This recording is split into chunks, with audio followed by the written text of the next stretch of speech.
Okay. BC reservation అనేది ఆనాడు BRS ప్రభుత్వంలో సాధ్యం కాలేదు. ఖచ్చితంగా మేము దీన్ని సాధ్యం చేస్తాం అనేసి రేవంత్ రెడ్డి గారు అంటున్నారు.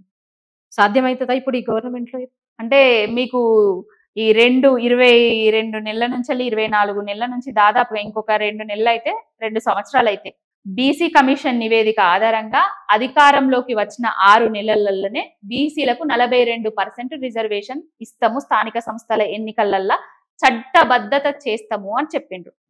అటు సూర్యుడు ఇటు మొలిచినా ఇటు సూర్యుడు అటు మొలిచినా అని చెప్పిండ్రు. 6 నెలల వరకు చూసినాం, 12 నెలలు అయినాక కూడా చూసినాం. ఏమైతుందంటే ఒకసారి లెక్కలు అన్నాడు, ఒకసారి పత్రాలు అన్నాడు, ఇంకొకసారి ఇంకోటి చేసుకుంటా కాలయాపన చేసిండు.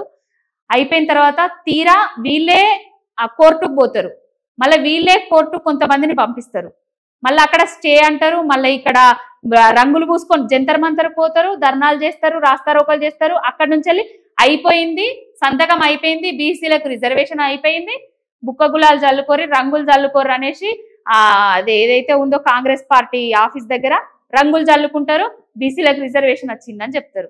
మళ్ళా తీరా బీసీలకు రిజర్వేషన్ రాలేదు, వీళ్ళు చేయబట్టే వాళ్ళు చేయబట్టే రాలేదని బీజేపీ మీద బీఆర్ఎస్ పార్టీ మీద నిందలిస్తారు.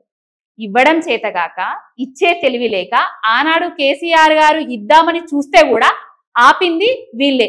స్వప్నారెడ్డి, గోపాల్ రెడ్డి అనే సర్పంచ్లు ఎవరైతే ఉన్నారో, సర్పంచ్ ఫోరం అధ్యక్షులు ఎవరైతే ఉన్నారో కాంగ్రెస్ పార్టీ వాళ్ళు, ఆనాడు కేసేసింది వీళ్ళే. ఈనాడు ఇస్తా అని మోసం చేసి కేసు వేసి ఇచ్చినమని చెప్పేసి రంగులు చల్లుకోమని చెప్పేసి ఇయ్యకుండా చేసింది ఇప్పటిదాకా కూడా వీళ్ళే.